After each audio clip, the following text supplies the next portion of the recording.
Bonjour, aujourd'hui nous allons parler de déploiement d'applications avec état au sein de Kubernetes.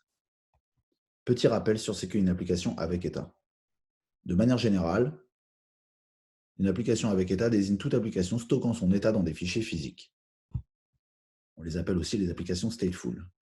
Pour ce faire, Kubernetes distingue deux composants, le deployment et le stateful set. Ils permettent tous deux de faire du management de pod et de la gestion de persistent volume pour des applications avec et sans état. Mais alors, pourquoi deux composants et quelle est la différence? La première chose à noter, c'est la fixation de l'identité du pod. Dans les applications dites avec état, l'ID du pod n'est pas un hash généré de manière aléatoire, mais bien un ID fixe incrémental. Le DNS aussi est fixe pour pouvoir conserver l'adressage IP au sein des cycles de vie du pod. Les pods ne sont donc plus interchangeables. Pour la synchronisation des données, il vous faudra adopter une stratégie. Prenons un exemple pour illustrer la chose.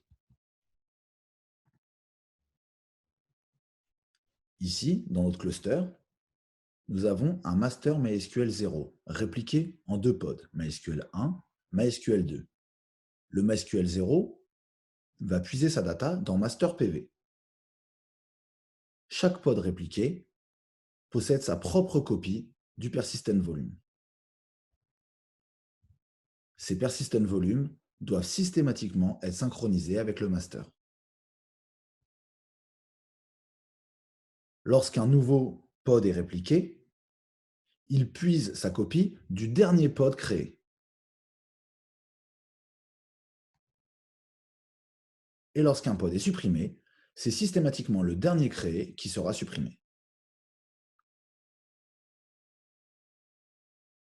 Alors, les applications stateful ne sont vraiment pas les candidats parfaits à la containerisation. Et même si Kubernetes apporte une couche d'abstraction, aucun mécanisme de synchronisation de données n'est intégré. Vous allez devoir le faire vous-même. J'espère que vous aurez apprécié la vidéo. Merci et à bientôt.